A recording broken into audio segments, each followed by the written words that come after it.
Hi there, in this video we're going to talk about RGB versus CMYK. You might have come across this, you might not have. It's kind of essential, I guess, to understand the basics, so let's cover them quickly.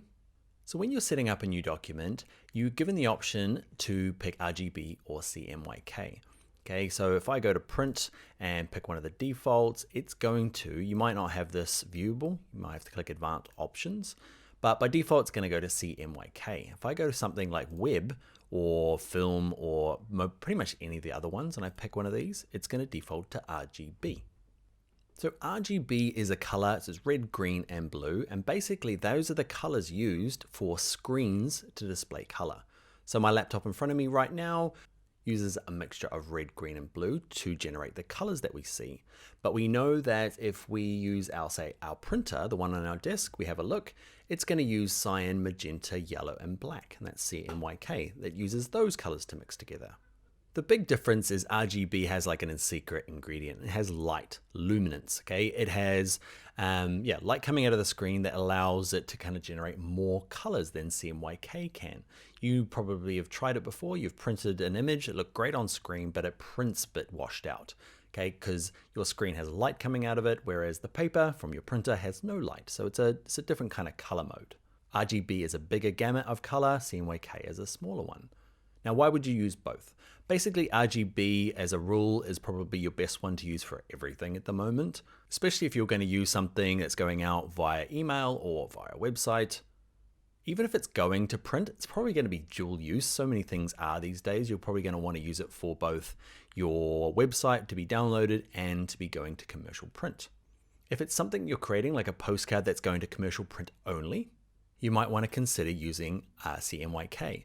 But in that case as well, in my experience, that most modern printers will expect RGB. They've got some really cool rips and ways of kind of making, I guess, getting the most out of their CMYK. So often just use RGB. It's going to be if you're unsure, just use RGB.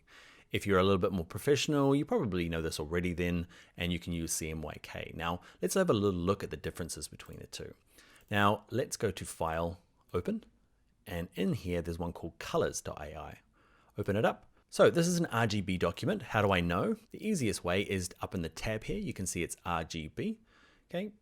The way to change it, let's say I want to be in CMYK. I can go to File. There's one called Document Color Mode. You can see I'm ticked RGB. Watch what happens when I change to CMYK. Watch the colors. Watching the colors. Boo. Okay, they wash out quite a bit. It's giving you a representation now of what it would look like as CMYK.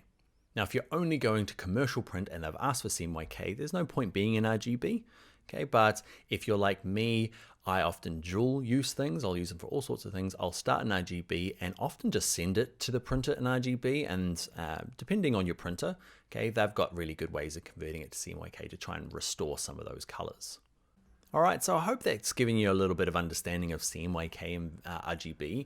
So the rules are, my basic kind of skim rules are use RGB.